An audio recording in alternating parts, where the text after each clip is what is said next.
அனைவருக்கும் வணக்கம். இன்றைக்கி வினியாஸ் எஜுகேஷன் சேனலில் என்ன பார்க்க போகிறோம் அப்படின்னா, கவிஞர் தாரா பாரதி அவர்களை பற்றி தான் நம்ம பார்க்க போகிறோம்.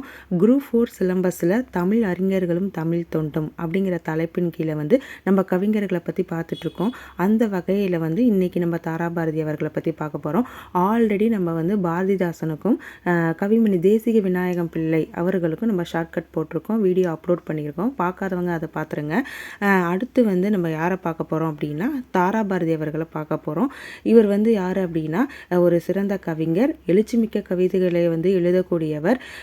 நம்ம இவரை பற்றி கண்டிப்பாக தெரிஞ்சு வச்சுக்கணும். ஓகே, இவரை ஞாபகம் வச்சுக்கணும் அப்படிங்கிறதுக்காக நான் நயன்தாரா அவங்கள ஷார்ட்கட்ஸ்க்காக எடுத்துக்க போகிறேன். வாங்க வீடியோக்குள்ளே போகலாம். ஓகே, ஆசிரியர் பெயர் தாரா பாரதி. இயற்பெயர் என்ன கொடுத்துருக்காங்க அப்படின்னா ராதாகிருஷ்ணன் அப்படின்னு கொடுத்துருக்காங்க.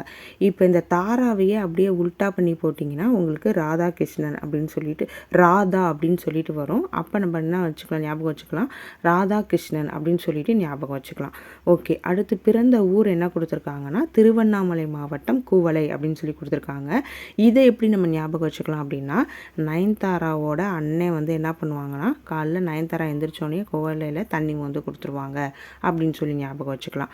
ஓகே, அப்போ தாய் என்ன பண்ணுவாங்கன்னா, நயன்தாரா எல்லாம் குளிச்சுட்டு முடிச்சுட்டு எல்லாம் வந்தோன்னே என்ன பண்ணுவாங்க அப்படின்னா புஷ்பம் வச்சு விடுவாங்க. என்னது, நயன்தாராவோட தாய் தான் என்ன பண்ணுவாங்க, நயன்தாராவுக்கு புஷ்பம் வச்சு விடுவாங்க அப்படின்னு சொல்லி ஞாபகம் வச்சுக்கலாம். ஓகே, இப்போ அடுத்து பாருங்கள். அப்போ நயன்தாராவோட தந்தை என்ன பண்ணுவார், அப்பா என்ன பண்ணுவார்னா ஒன்றுமே பண்ண மாட்டார். என்ன பண்ணுவார் அப்படின்னா துரை மாட்டம் உட்காந்தா இருப்பார். என்ன பண்ணுவார், துரைசாமியை நம்ம எப்படி ஞாபகம் வச்சுக்கலாம். தந்தை யார், துரைசாமி. அதை நம்ம எப்படி ஞாபகம் வச்சுக்கலாம்னா, இந்த மாதிரி தந்தை ஒன்றுமே பண்ண மாட்டார், துரை மாட்டம் உட்காந்தா இருப்பார். அப்போ துரைசாமி நம்மளுக்கு ஞாபகம் வந்துடும். ஓகே, அடுத்து பணி பாருங்கள், ஆசிரியர். இது எப்படி ஞாபகம் வச்சுக்கலாம் அப்படின்னா, நயன்தாரா நிறைய படத்தில் என்னவா நடிச்சிருக்காங்கன்னா ஆசிரியராக நடிச்சிருப்பாங்க. அதாவது இந்த பாஸ் என்ற பாஸ்கரன், இந்த வல்லவன், சிம்பு கூட நடிச்சிருப்பாங்க இல்லையா, அந்த படம். இதெல்லாம் டீச்சராக நிறைய படத்தில் நடிச்சிருக்காங்க. இந்த 34 எப்படி ஞாபகம் வச்சுக்கலாம் அப்படின்னா, முன்னாடி டீச்சராக நடித்தாங்க, ஆனால் இப்போ எல்லாம் டீச்சராக நடிக்கிறதுல ஞாபகம் வச்சுக்கோங்க. 3-4 முன்னாடி ஞாபகம் வச்சுக்கோங்க. அந்த மாதிரி ஞாபகம் வச்சுக்கலாம், மறக்காது. அடுத்து பாருங்கள், அவருடைய விருதுகள் என்னென்னா ராதாகிருஷ்ணன் விருது வாங்கியிருக்காரு.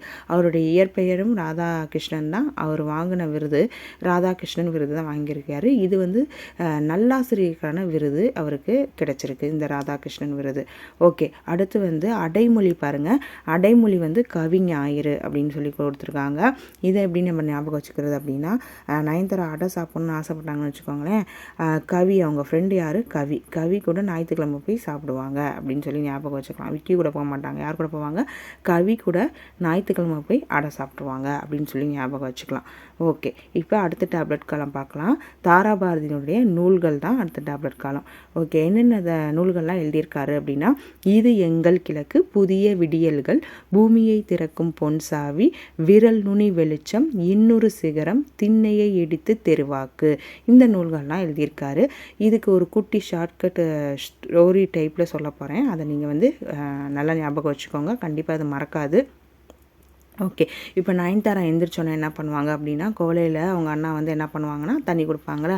அடுத்து என்ன பண்ணுவாங்க அப்படின்னா, அவங்க கிழக்கு பக்கமாக போய், கிழக்கு பக்கமாக போய் சூரிய நமஸ்காரம் பண்ணுறது தான் அவங்களுடைய வழக்கம். எங்கே கிழக்கு இருக்குது அப்படின்னு சொல்லி பார்த்து போய் அவங்க சூரிய நமஸ்காரம் பண்ணணும்.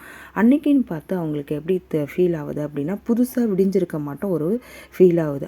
அன்னைக்கு விடிந்த விடியல் எப்படி இருக்குது அப்படின்னா புதிய விடியல்களாக இருக்குது. இதுக்கு காரணம் என்ன அப்படின்னு சொல்லிட்டு அவங்க யோசிச்சுக்கிட்டே கீழே பார்க்குறப்ப ஒரு பொன் சாவியை பார்க்குறாங்க. அந்த பொன் சாவியை பார்த்தா அந்த பொன் சாவியோட க்ளோயிங்கும் அந்த சன்னோட பிரைட்டும் சேர்ந்து பயங்கர ஒரு நல்ல ஒரு பிரைட்னஸாக தெரியுது அந்த இடம். என்னன்னு சொல்லி பார்க்குறப்ப அதுதான் அது என்ன சாவி அப்படின்னா பூமியை திறக்கிற பொன் சாவி அவங்களுக்கு கிடைச்சிருக்கு. அந்த சாவியை என்ன பண்ணுறாங்க அப்படின்னா அவங்களோட விரலோட நுனியில் மாட்டிட்டு அப்படியே விரலில் சுற்றுறாங்க. சுற்றினோன்னு என்ன ஆகுது அப்படின்னா வெளிச்சம், விரல் நுனியிலிருந்து வெளிச்சம் வருது. அந்த வெளிச்சத்தை நோக்கி நயன்தாரா என்ன பண்ணுறாங்க அப்படின்னா நடக்க ஆரம்பிக்கிறாங்க. நடந்தோன்னே அவங்களுக்கு என்ன தெரியுது அப்படின்னா இன்னொரு சிகரம் தெரியுது. அதாவது இப்போ அன்னபூர்ணி படத்தில் எப்படி சிகரமாக ஏறுவாங்க இல்லையா, அந்த மாதிரி அவங்களுக்கு என்ன பண்ணுறாங்க, ஏறி மேலே போகிறாங்க. அதாவது கோலிவுட்டு, பாலிவுட்டு, அடுத்த ஹாலிவுட் லெவலுக்கு அவங்க நடிக்க போயிட்டுருக்காங்க. ஓகே, அப்போ இன்னும் பெரிய ஆள் ஆயிட்டாங்க. அப்போ என்ன செய்கிறாங்க அப்படின்னா, அவங்க ஊரில் இருக்க திண்ணையெல்லாம் இடித்து என்ன பண்ணிட்டாங்கன்னா தெருவாக்கிட்டாங்க. ஏன் திண்ணையை இடித்தாங்க அப்படின்னா, அவங்க பெரிய ஆள் ஆயிட்டாங்க. அவங்க பின்னாடி கண்டிப்பாக ஒரு 4-5 கார் வரணும். அப்போ என்ன பண்ணணும்னா திண்ணையெல்லாம் இடித்து என்ன பண்ணிட்டாங்கன்னா பெருசாக தெருவாக மாற்றிட்டாங்க. ஸோ அவ்வளோதான் இந்த ஸ்டோரி. இந்த ஸ்டோரி உங்களுக்கு கண்டிப்பாக மறக்காது, ஞாபகமாக இருக்கும்னு நினைக்கிறேன். இந்த வீடியோ உங்களுக்கு பிடிச்சிருந்தால் சப்ஸ்கிரைப் பண்ணுங்கள், லைக் பண்ணுங்கள், ஷேர் பண்ணுங்கள், கமெண்ட் பண்ணுங்கள். நன்றி, வணக்கம்.